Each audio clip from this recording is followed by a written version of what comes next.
Varsity এরই যখন তখন ছেলেদের সাথে কথা বলার ফোন দিয়ে খুঁজতে হবে নাকি? আকস্মিক এমন গুরু গম্ভীর মন্তব্যে পেছনে ফিরে তাকায় মেঘ। তাকাতেই তার নজরে আসে মেরুদণ্ড টান টান করে দাঁড়িয়ে থাকা শ্রাবণের বিদ্রুপ মাখা মুখাবয়ব। মেঘকে এভাবে থমকে দাঁড়িয়ে থাকতে দেখে শ্রাবণ আবারও বলে ওঠে। কি রে ফুল? শ্রাবণের এমন মন্তব্যে কিছুটা অস্বস্তি অনুভব করে মেঘ। কাচুমাচু করে পাশে তাকিয়েই দেখতে পায় তার বান্ধবী রুহি আহত দৃষ্টিতে তাকিয়ে আছে তার দিকে। শ্রাবণ এবার রুহির দিকে তাকিয়ে কিছু বলতে যাবে, তার আগে রুহি বলে ওঠে। তোমরা কথা বলো, আমার একটু কাজ আছে। বলেই তৎক্ষণাৎ সেই স্থান ত্যাগ করে রুহি। বান্ধবীর সামনে এভাবে অপমানিত হতেই ক্ষুব্ধ দৃষ্টিতে শ্রাবণের দিকে তাকায় মেঘ। কিছুটা ক্রোধ এবং ঘৃণিত দৃষ্টিতে সে শ্রাবণের উদ্দেশ্যে বলে ওঠে। আপনি একজন ভার্সিটির প্রফেসর হয়েও শিক্ষার্থীদের ব্যক্তিগত ব্যাপারে কেন নাক গলাতে আসেন? তৎক্ষণাৎ মেঘের কথা শেষ হতে না হতেই মেঘের দুবাহু সজোরে খামচে ধরে ক্রোধ মিশ্রিত কণ্ঠে দাঁতে দাঁত চেপে শ্রাবণ বলে ওঠে।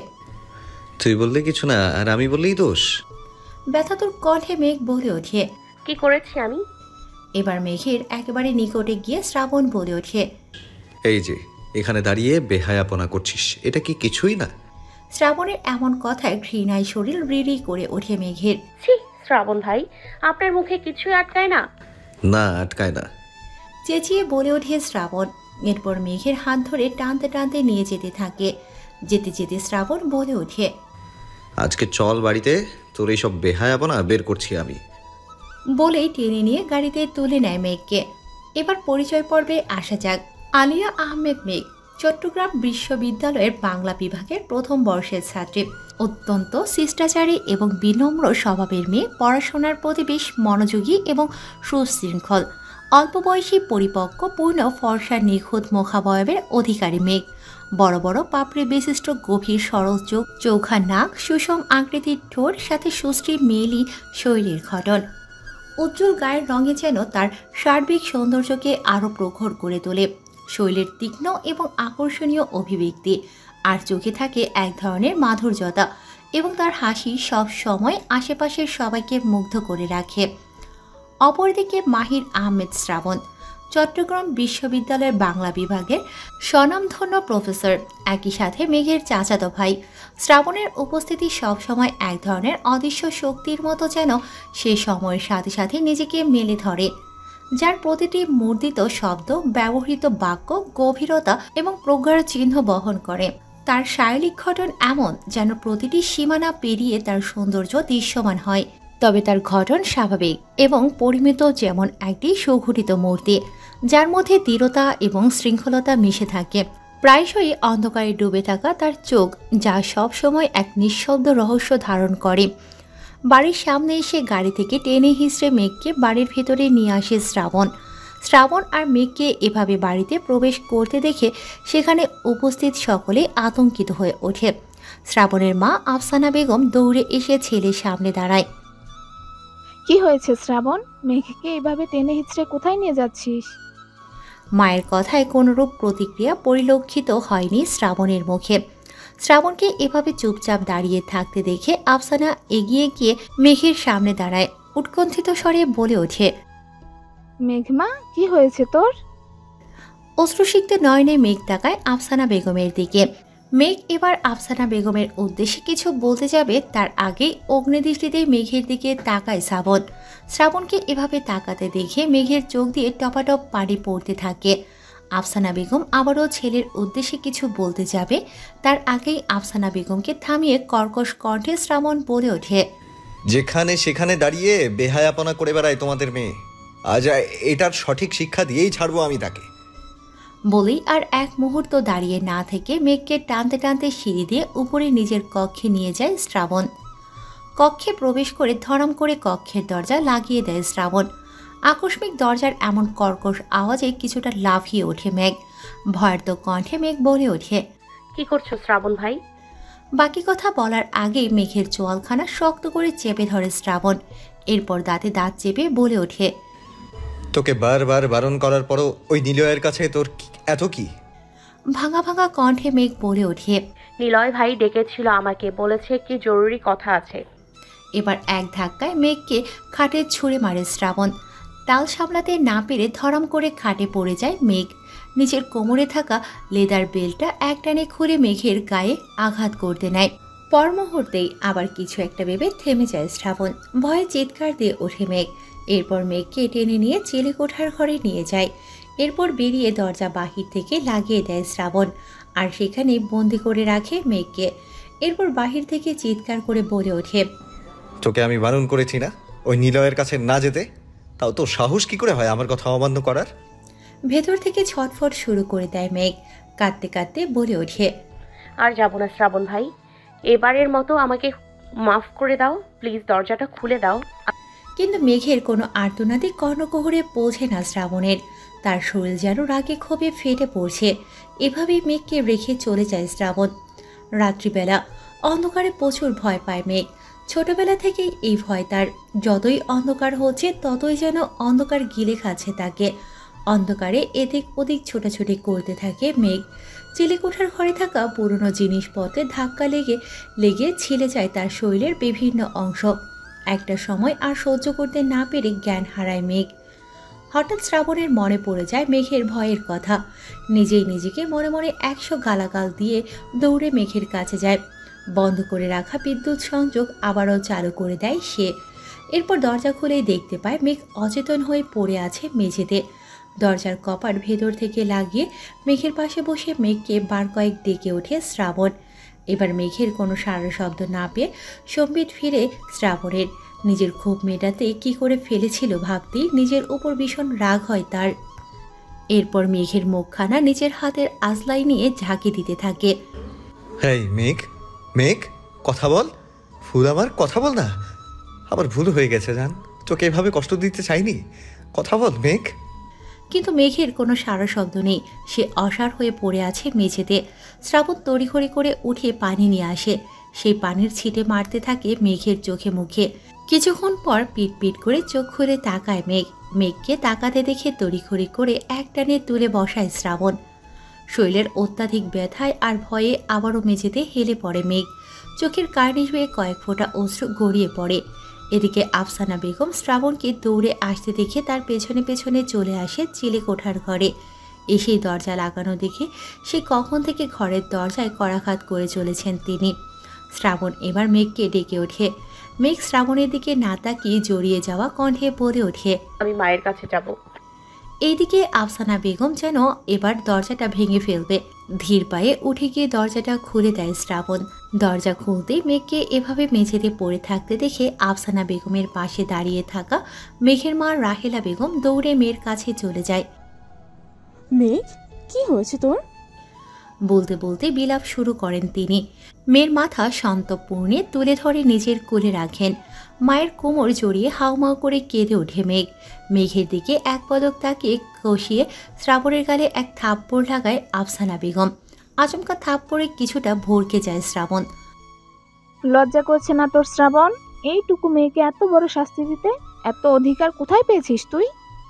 আফসানা বেগমের এমন প্রতিক্রিয়ায় থমকে যায় মেঘ। ভয়ের তো দৃষ্টিতে সে তাকায় শ্রাবণের দিকে। গালে হাত রেখে অগ্নিদৃষ্টিতে মেঘের দিকে তাকায় শ্রাবণ। মেঘের দিকে শ্রাবণ কটমট দৃষ্টিতে তাকিয়ে বিড়বিড় করে কিছু একটা বলে দ্রুত হেঁটে বেরিয়ে যায় সেখান থেকে। নিস্তব্ধ ভয়ঙ্কর গভীর রাত, এক বিভীষিকাময় অনুভূতির পৃষ্ঠপোষক। আকাশ কালো মেঘে আচ্ছন্ন, কোথাও কোনো তারা নেই। চাঁদের আলো যেন কোথাও লুকিয়ে গেছে, আর অন্ধকার এক ঠান্ডা কম্বলের মতো সবকিছু ঢেকে রেখেছে। চারিপাশে গভীর নীরবতা, এতটাই তীব্র যে নিজের শ্বাস প্রশ্বাসকেও ভারী মনে হবে। হঠাৎ হঠাৎ দূরে কোথাও থেকে মরা পাতার ওপর কারো পায়ের আওয়াজ যেন গোপনে ঘুরে বেড়াচ্ছে। ঝিঝি পোকা আর রাতের পাখিরাও যেন ভয়ে থেমে গেছে। বাতাস অদ্ভুত স্থির। এই নির্জন নিরিবিলি রাতে নিলয়কে বেধড়ক পিটিয়ে যাচ্ছে শ্রাবণ, যেন তার সমস্ত ক্ষোভ মিটিয়ে দিতে চাইছে নিলয়ের ওপর। কুত্তার বাচ্চা, তোর জন্য আমি আমার ফুলকে কত কষ্ট দিয়েছি, আজকে তুই শেষ। বলেই আরও করাঘাত দিতে থাকলো নিলয়ের শরীরে। ব্যথায় আর্তনাদ করতে থাকলো নিলয়। শ্রাবণ ভাই, আমার ভুল হয়ে গেছে। আমি তো মেঘকে এমনি দেখেছি। তুই ডাকবি কেন ওকে? কুত্তার বাচ্চা, তুই জানিস না ও শুধু আমার? মাফ করে দাও শ্রাবণ ভাই, আর ডাকবো না। নিলয়ের কোনো কথাই শুনছে না শ্রাবণ, একের পর এক আঘাত করে যাচ্ছে তাকে। তখনই শ্রাবণকে পেছন থেকে জড়িয়ে ধরে থামানোর চেষ্টা করতে থাকে নিহাল। ছেড়ে দে শ্রাবণ, আর মারলে তো মরে যাবে। নিহালের কোনো কথাও শুনছে না শ্রাবণ, যেন তার শরীরে কোনো অশুভ আত্মা প্রবেশ করেছে আর সে এখনই নিলয়কে দুনিয়া ছাড়া করবে। নিহাল এবার আরো শক্ত করে চাপড়ে ধরে শ্রাবণকে, এরপর টেনে হিস্ট্রে কিছুটা পিছিয়ে আনে। সুঠাম দিয়ে শ্রাবণের সাথে পেরে উঠতেই কিছুটা কষ্টকর হয়ে যাচ্ছে নিহালের পক্ষে, তবুও সে চেষ্টা করছে সিংহকে রুখবার জন্য। শ্রাবণকে নিয়ে কিছুটা পিছিয়ে গিয়ে নিলয়ের উদ্দেশ্যে নিহাল বলে ওঠে, শালা এখনো সময় আছে, অকালে মরতে না চাইলে পালা এখান থেকে। নিহালের কথায় কোনো রকমে নিজের জীবন হাতে নিয়ে উঠে সেখান থেকে পালিয়ে যায় নিলয়। তবে মনে মনে সে ভীষণ ক্ষুব্ধ, আজকের ঘটনার প্রতিশোধ সে অবশ্যই নেবে। রাত প্রায় 2টা, মেন দরজা ডিঙিয়ে ঘরে প্রবেশ করে শ্রাবণ। ঢুকেই দেখতে পায় সোফায় বসে আছে আফসানা বেগম। শ্রাবণের দিকে এক পলক তাকিয়ে মাথা নুইয়ে নেয় তিনি। তা দেখে তাচ্ছিল্য হেসে তাকে পাশ কাটিয়ে চলে যেতে নেয় শ্রাবণ। তা দেখে সোফা থেকে লাফিয়ে উঠে শ্রাবণের সামনে এসে দাঁড়ায় আফসানা বেগম। মাথা নুইয়ে বলে ওঠে, টেবিলে খাবার রাখা আছে, খেয়ে নে। আমি খাবো না। বলে আবারও পা বাড়ায় শ্রাবণ। তৎক্ষণাৎ শ্রাবণের বাহু জড়িয়ে হু হু করে কেঁদে ওঠে আফসানা বেগম। ক্ষমা করে দে বাপ, তখন মেঘকে এই অবস্থায় দেখে ভীষণ কষ্ট পেয়েছিলাম, আর কি থেকে কি করে ফেলেছি নিজেও বুঝতে পারিনি। মাকে এভাবে কাঁদতে দেখে এতক্ষণের সকল রাগ ক্ষোভ যেন হাওয়ায় মিলিয়ে গেল শ্রাবণের। মাকে বুকের কাছে আগলে নিয়ে শ্রাবণ বলে ওঠে, হয়েছে, এত কান্না করার দরকার নেই। ভুল করেছি তাই শাসন করেছো, কাঁদলে আবারও একই ভুল করব। না না, কাঁদবো না, তাও আমার মেঘমাকে আর কষ্ট দিস না। মেঘের কথা শুনতেই নীরবতা ঘিরে ধরে শ্রাবণকে। কতটা পাগল হলে সে নিজের কলিজায় আঘাত করতে পারে। ধীর কণ্ঠে শ্রাবণ বলে ওঠে, মেঘ কোথায় মা? মাথা তুলে ছেলের দিকে তাকায় আফসানা বেগম। মুখটা ছোট করে দুঃখিত কণ্ঠে বলে ওঠে, নিজের ঘরে ঘুমোচ্ছে, জ্বরে পড়ে যাচ্ছে মেয়েটা, ভীষণ ভয় পেয়েছে। মেয়েটাকে এইভাবে শাস্তি না দিলেও পারতি বাবা। নিজের এক হাত চুলের ভিতর গলিয়ে সজোরে তা চেপে ধরে শ্রাবণ। ভীষণ রাগ হচ্ছে তার নিজের উপর, কেন যে এমন করতে গেল সে। এরপর আগ পিস না ভেবে শ্রাবণ বলে ওঠে, মা আমি মেঘের কাছে যাচ্ছি। খাবি না? না না, তুমি খেয়ে নাও। বলেই আর এক মুহূর্ত সেখানে অপেক্ষা করে না শ্রাবণ। গভীর রাত, অন্ধকার চারিদিকে যেন কোনো এক অজানা পাপের সাক্ষী হয়ে দাঁড়িয়ে আছে। শ্রাবণ ধীরে ধীরে দরজার সামনে এসে দাঁড়ায়। তার কপালে বিন্দু বিন্দু ঘাম জমে আছে। হাত দুটো হঠাৎই তার কেমন থরথর করে কাঁপছে, যেন পরবর্তী দৃশ্য চাক্ষুষ অবলোকন করতে অক্ষম সে। নিজেকে কিছুটা নিয়ন্ত্রণ করে দরজার কপাট ঠেলে ভেতরে প্রবেশ করে শ্রাবণ। ঘরের বাতাস অদ্ভুত ভারী অনুভূতি। জানালার পর্দাগুলো হালকা বাতাসে কাঁপছে, কিন্তু তাতে কোনো স্বস্তি নেই। ঘরে পা দেবার সঙ্গে সঙ্গে এক ভয়াবহ দৃশ্য উন্মোচিত হলো শ্রাবণের সামনে। মেঘ অচেতন হয়ে শুয়ে আছে সাদা চাদর গায়ে জড়িয়ে। তার মুখখানা ফ্যাকাশে হয়ে আছে, কপালে বিন্দু বিন্দু ঘাম জমে আছে। তার নিঃশ্বাস ভারী আর ভাঙা ভাঙা যেন। প্রতিটা শ্বাস নেওয়া তার জন্য যুদ্ধের মতো ঠেকছে। মেঘকে এই অবস্থায় দেখে সম্পূর্ণ থমকে গেল শ্রাবণ। তার দৃষ্টি মেঘের দিকে স্থির, কিন্তু তার হৃদয় বিদ্ধ হচ্ছে এক অনন্ত অপরাধ বোধে। কয়েক ঘন্টা আগেই সেই মুহূর্তটা ঘটেছিল যখন রাগের বশে সে মেঘকে কষ্ট দিয়েছিল। মেঘের মুখে ভয়ের সেই চিহ্ন আর কণ্ঠে সেই আকুতি, সবকিছু এখনো শ্রাবণের মনে জ্বলজ্বল করছে। ফুল। শ্রাবণের কণ্ঠ ভাঙল। দরজা লাগিয়ে অতি ধীরে সে বিছানার কাছে এগিয়ে গেল। এরপর একেবারে শান্ত ভঙ্গিতে বসলো মেঘের পাশে, হাত রাখলো মেঘের কপালে। ঝাপসা চোখে পিটপিট করে তাকালো মেঘ। তার দৃষ্টি ক্লান্ত, কিন্তু তাতে স্পষ্ট তীব্র কষ্ট আর অভিমান। কেন এসেছো তুমি? মেঘের কণ্ঠ ছিল অত্যন্ত মৃদু আর ভাঙা, তবুও তাতে ছিল অভিযোগের ধার। আমি ভুল করেছি ফুল, আমাকে ক্ষমা করে দে না। শ্রাবণের কণ্ঠে অনুতাপ স্পষ্ট ছিল, কিন্তু তা মেঘের কষ্ট লাঘব করার জন্য যথেষ্ট ছিল না। মেঘ ধীরে ধীরে উল্টো ঘুরে শুয়ে পড়ল। তার কথা বলার কোনো শক্তি নেই, তার পুরো শরীর জ্বরে কাঁপছে। শ্রাবণ অসহায়ের মতো উল্টো পাশে গিয়ে মেঘের মুখোমুখি আবারও বসে পড়ল। ঘর জুড়ে কেবল মেঘের শ্বাসের ভারী শব্দ। রাতের নিস্তব্ধতায় শ্রাবণের মনে চলছিল দহন।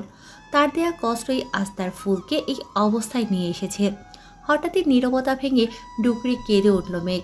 আচমকা মেঘের কান্নায় ভরকে গেল শ্রাবণ। এক হাত বাড়িয়ে মেঘের গালে হাত রাখল। শ্রাবণের সেই হাত ধরে মেঘ আরও ডুকরে কেঁদে উঠল। আমাকে এত কষ্ট দাও কেন তুমি? কি ক্ষতি করেছি আমি তোমার? বিড়বিড় করে ভাঙা কণ্ঠে বিলাপ করতে লাগলো মেঘ। শ্রাবণ বুঝতে পারছে মেঘ তার হিতাহিত জ্ঞানে নেই। এবার শ্রাবণকে আরো অবাক করে দিয়ে মেঘ বলে উঠল, আমাকে জড়িয়ে ধরো শ্রাবণ ভাই, আমার খুব কষ্ট হচ্ছে। মেঘের এমন আকুতি শুনে আর এক মুহূর্ত দেরি না করে মেঘের পাশে শুয়ে পড়ল শ্রাবণ। চাদর উঠিয়ে নিজের গায়ে এবং মেঘের গায়ে জড়িয়ে দিল। শ্রাবণ মেঘের পাশে শুতেই মেঘ আষ্টে পিষ্টে জড়িয়ে ধরল শ্রাবণকে। মেঘের গরম নিঃশ্বাস শ্রাবণের সারা বুকে আষ্টে পড়তে লাগলো। মেঘের কপালে এক গভীর চুমু দিয়ে শ্রাবণ বিড়বিড় করে বলে উঠল, ফুল আমার, আমাকে ক্ষমা করে দে জান, আর কখনো এমন হবে না। বলে সেও আষ্টে পিষ্টে জড়িয়ে ধরে মেঘকে। শ্রাবণের বুকে গুটিসুটি মেরে শুয়ে গভীর ঘুমে তলিয়ে যায় মেঘ। সকাল সকাল শান্তিনিকেতন নামের বাড়িটিতে যেন এক শোরগোল বয়ে যাচ্ছে। রাতের অন্ধকারে ঘটে যাওয়া ঘটনাটা যেন সকাল সকাল ভূমিকম্পের রূপ নিয়েছে। নিলয় যার শরীরে একাধিক জায়গায় আঘাতের চিহ্ন, রাগে ফুঁসতে ফুঁসতে তার মাকে নিয়ে হাজির হয়েছে শ্রাবণদের বাড়ি শান্তিনিকেতনে। তবে এই শান্তিনিকেতন এখন মোটেও শান্তির জায়গায় নেই। সকাল সকাল নিজের ভাইয়ের বউ আর ভাইয়ের ছেলেকে এভাবে উপস্থিত হতে দেখে টেবিলে বসে খেতে থাকা বাড়ির সকল সদস্য যেন অবাক হয়ে যায়, সাথে রাহেলা বেগম নিজেও। নিলয়কে এই অবস্থায় দেখে রাহেলা বেগম দৌড়ে এসে তার সামনে দাঁড়ায়। কি হয়েছে তোর নিলয়? এই অবস্থা কেন তোর? নিলয় রাগে ফুঁসতে ফুঁসতে বলে ওঠে, সেটা তোমাদের ছেলে শ্রাবণকেই না জিজ্ঞেস করো বাবু। মানে? অবাক হয়ে বলে ওঠে রাহেলা বেগম। ছেলের কথা শুনতে কিছুটা এগিয়ে আসে আফসানা বেগম। নিলয়ের মা কোহিনুর বেগম চিৎকার করে বলে ওঠে, রাহেলা আপা, তোমার ভাসুরের ছেলে শ্রাবণ আমার ছেলেকে অন্যায়ভাবে মেরেছে। আমি এটার বিচার চাই। শ্রাবণ আগের রাতে নিলয়কে আঘাত করেছিল, কিন্তু কেন সেটা নিয়ে প্রশ্ন জাগলো সবার মনে। সকলের চিৎকার চেঁচামেচি শুনে ঘুম ভেঙে যায় শ্রাবণের। ভোরে ভোরে মেঘের ঘর থেকে বেরিয়ে নিজের ঘরে এসেছিল শ্রাবণ। আজকে শুক্রবার, ভার্সিটি বন্ধ, তাই তেমন ঝামেলা নেই ভেবে আবারও শুয়ে পড়েছিল সে। কিন্তু সকলের হট্টগোলে সে ঘুমটা ছুটে যায় শ্রাবণের। ধীর পায়ে নিজের ঘর ছেড়ে বেরিয়ে আসে শ্রাবণ। এরপর পা বাড়ায় নিচে নামার উদ্দেশ্যে। সিঁড়ি দিয়ে শ্রাবণকে নিচে আসতে দেখে কোহিনুর বেগম আরও চেঁচিয়ে ওঠে, ওই তো আপনাদের গুণধর ছেলে এসে গেছে। আমার ছেলেকে মারার সঠিক বিচার চাই আমি। সকলের দিকে এক পলক তাকিয়ে নিজের ট্রাউজারের পকেটে দু হাত ঢুকিয়ে টেবিলের উদ্দেশ্যে হাঁটা ধরে শ্রাবণ। যেতে যেতে বলে ওঠে, মা, খিদে পেয়েছে, খেতে দাও। সকলের সামনে এরূপ অবজ্ঞা করায় কোহিনুর বেগমের রাগ যেন এবার সপ্তম আকাশে চড়ে বসল। তিনি আবারও চিৎকার করে বলে ওঠে, আমার ছেলেকে মেরে এখন ভাবধরা হচ্ছে। এরপর রাহেলা বেগমের দিকে তাকিয়ে বলে ওঠে, আপা, তুমি কিছু বলবে না? এবার তাদের দিকে তাকিয়ে শান্ত কণ্ঠে শ্রাবণ বলে ওঠে, আপনার ছেলে যা করেছে তার শাস্তি পেয়েছে, বেশি কথা বললে আবারও শাস্তি পাবে। নীলের রাগ এবার মাথা চাড়া দিয়ে ওঠে। সে চিৎকার করে বলে ওঠে, আমি কি করেছি?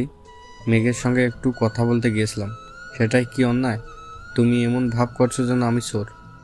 শ্রাবণের চোখগুলো এবার আগুনের মতো জ্বলে ওঠে। ক্রোধে চোয়াল শক্ত হয়ে যায় তার। দাঁতে দাঁত চেপে শ্রাবণ বলে ওঠে, মেঘের নাম আর একবারের জন্য মুখে নিলে তোর এই মুখ আমি ভেঙে দেব। কালকে ছেড়ে দিয়েছি বলে ভাবিস না আজকেও ছেড়ে দেব। তাদের চেঁচামেচি হট্টগোলে সেখানে উপস্থিত হয় মেঘের বাবা ফয়েজ আহমেদ। ফয়েজ আহমেদকে দেখে ডুকরে কেঁদে ওঠে কোহিনুর বেগম। এতক্ষণ তো ভালোই ছিল, হঠাৎ এমন অভিনয় সকলেই তাজ্জব বনে তাকায় কোহিনুর বেগমের দিকে। কোহিনুর বেগম দৌড়ে ফয়েজ আহমেদের সামনে গিয়ে দাঁড়ায়। ভাইজান দেখুন, আপনার ছেলে লিওনকে শ্রাবণ মেরে কি অবস্থা করেছে। আমি এটার বিচার চাই ভাইজান। কোহিনুর বেগমের কথায় ক্ষুব্ধ দৃষ্টিতে রাহেলা বেগমের দিকে তাকায় ফয়েজ আহমেদ। চুপচাপ আহত দৃষ্টিতে তাকিয়ে আছে রাহেলা বেগম। ফয়েজ আহমেদ এবার কোহিনুর বেগমের দিকে তাকিয়ে বলে ওঠে, কেন মেরেছে তোমার ছেলেকে? নিলয় যেন এবার একটা মোক্ষম সুযোগ পেল। সে কাতো কাতো কণ্ঠে বলে ওঠে, ফুপা, আমি শুধু মেঘের সাথে কথা বলার জন্যই ওকে একটু ডেকেছিলাম, আর সেজন্যই শ্রাবণ ভাই আমাকে এমন মেরেছে। এবার যেন ফয়েজ আহমেদের রাগ আরও তীর তীর করে বেড়ে গেল। তিনি দৌড়ে গিয়ে শ্রাবণের সামনে দাঁড়িয়ে শ্রাবণের গেঞ্জির কলার চেপে ধরলেন দু হাতে। হারামজাদা, তোকে কতবার বলেছি আমার মেয়ের কোনো ব্যাপারে নাক না গলাতে। ক্ষমা চা নীলের কাছে এক্ষুনি। ফয়েজ আহমেদের কথায় তাচ্ছিল্য হাসে শ্রাবণ। সে চাইবে ক্ষমা, তাও ওই নিলয়ের কাছে অসম্ভব। আবারও শ্রাবণের কলার ঝাঁকি দিয়ে উঠল ফয়েজ আহমেদ। কি হলো ক্ষমা চা?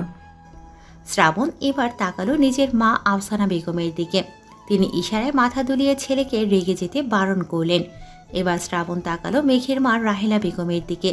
তিনি আহত দৃষ্টিতে তাকিয়ে আছে তাদের দুজনের দিকে। শ্রাবণ এবার সবাইকে অবাক করে দিয়ে নিলয়ের উদ্দেশ্যে বলে ওঠে, সরি। নিলয় যেন চাঁদ হাতে পাওয়ার মতো খুশি হলো। শ্রাবণ সরি বলতেই ফয়েজ আহমেদ তার কলার ছেড়ে দিলেন। এরপর দাঁতে দাঁত চেপে বলে উঠলেন, আমার মেয়ের ত্রিসীমানা যেন আর তোকে না দেখি। শ্রাবণ খেতে বসতে বসতে বলে উঠল, আমার বউয়ের কাছে আমি যাব, সেখানে আমাকে আটকানোর কোনো ক্ষমতা কারো নেই। এরপর তার মায়ের দিকে তাকিয়ে বলে উঠল, খিদে পেয়েছে মা, খাবার দিবে নাকি বাহিরে গিয়ে খাবো? শ্রাবণের এমন ভাবভঙ্গিমা দেখে আবারও তেলে বেগুনে তেতে উঠলেন ফয়েজ আহমেদ। তিনি আবারও চেঁচিয়ে বলে ওঠেন, কে তোমার বউ? আর কিসের বউ? মেঘ আমার মেয়ে। আমার মেয়ের জীবনে হস্তক্ষেপ করতে আসলে সেটার ফল কিচ্ছুতে ভালো হবে না। বলে তৎক্ষণাৎ সেই স্থান ত্যাগ করে ফয়েজ আহমেদ। তা দেখে বাঁকা হেসে খাওয়ায় মনোযোগ দেয় শ্রাবণ। তাদের দিকে ফ্যাল করে তাকিয়ে আছে কোহিনূর বেগম আর নিলয়। তখনই রাহেলা বেগম বলে ওঠে, ভাবি এত কষ্ট করে এসেছো, চলো কিছু খেয়ে নেবে। না বাপু, তোমাদের এসব কাহিনী দেখার পর আমার কোনো খাবারই গলা দিয়ে নামবে না। আমি বরং যাই, পরে কখনো আসবো। বলে নিলয়ের হাত ধরে সেখান থেকে বেরিয়ে যায় কোহিনূর বেগম। রাহেলা বেগম এক দীর্ঘশ্বাস ফেলে এগিয়ে যায় খাবারের দিকে। একটা প্লেটে মেঘের জন্য খাবার বাড়তে বাড়তে শ্রাবণের উদ্দেশ্যে বলে ওঠে, তুমি মেঘকে এইভাবে কেন কষ্ট দিলে শ্রাবণ? মেঘের ভয়ের ব্যাপারে তো তুমি অজানা নও। মেয়েটা ভীষণ কষ্ট পেয়েছে, যন্ত্রণায় ছটফট করেছে সারা রাত, কিন্তু রাতে থাকতে পারিনি আমি তার কাছে। তোমার চাচা জানি এই ব্যাপারে কিছু জানে না, জানলে কি হতো বলো তো? শ্রাবণ এবার তাকায় রাহেলা বেগমের দিকে। এরপর শান্ত কণ্ঠে বলে ওঠে, মেজমা, মেঘের এটা পাওয়ারই ছিল। নিলয় ভালো ছেলে না, ওর অনেক ক্ষতি করতে চেয়েছে। আমি মেঘকে অনেকবার সাবধান করেছি, তাও শোনেনি সে। অনেক বড় বিপদ হওয়ার থেকে ভালো একটু শাস্তি পেয়েছে। শ্রাবণের কথা শুনে একটা দীর্ঘশ্বাস ছাড়েন রেহেলা বেগম। মা হয়ে এই শাসনটা তার করা উচিত ছিল, কিন্তু সে নিরুপায়। নিজের মেয়েকে শাসন করাও তো কোনো অধিকার নেই তার। আর কোনো কথা না বলে রাহেলা বেগম খাবারের প্লেটটা নিয়ে এগিয়ে যেতে নিলে তাকে থামিয়ে দেয় শ্রাবণ। টেবিল ছেড়ে উঠে খাবারের প্লেটটা নিজের হাতে নিয়ে বলে ওঠে, তোমাকে যেতে হবে না মেজমা, আমি নিয়ে যাচ্ছি। কিন্তু কিচ্ছু হবে না। বলে খাবার নিয়ে এগিয়ে যায় শ্রাবণ। দরজা ঠেলে ভেতরে প্রবেশ করে শ্রাবণ। মেঘ জানালার কাছে দাঁড়িয়ে আছে, তার চোখে গভীর ক্লান্তি আর হতাশার ছায়া। শ্রাবণকে দেখে কিছুই বলেনি মেঘ, শুধু ফ্যাল করে তাকিয়ে আছে সে। কিন্তু মেঘের নীরব রাগ যেন তার পাশে একটা অশান্তির বাতাবরণ সৃষ্টি করেছে। শ্রাবণ ধীর পায়ে এগিয়ে খাবারের প্লেটটা রাখলো মেঘের সামনে। মেঘ আবারও শ্রাবণের দিকে তাকালো এক দৃষ্টিতে। তার চোখে অভিমান আর অগ্নি যেন আগুনের নিচে চাপা পড়া কোনো লাভা। মেঘ ধীর হাতে খাবারের প্লেট তুলে নিল। এরপর এমনভাবে প্লেটের দিকে তাকালো যেন এই মুহূর্তে চূর্ণ বিচূর্ণ করে দিতে চাইছে প্লেটটাকে, কিন্তু পরক্ষণে আবার নিজেকে সামলে নিল। তুমি কি ভেবেছো শ্রাবণ ভাই, এক প্লেট খাবার এনে দিলে সব ঠিক হয়ে যাবে? মেঘের কণ্ঠ ছিল অত্যন্ত শীতল, যেন শব্দগুলো বরফের মতো ধারালো।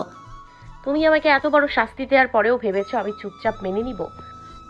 মেঘের কণ্ঠ ধীর হলেও ছিল অত্যন্ত গভীর, যার প্রতিটি শব্দ শূন্যতায় আঘাত করছে।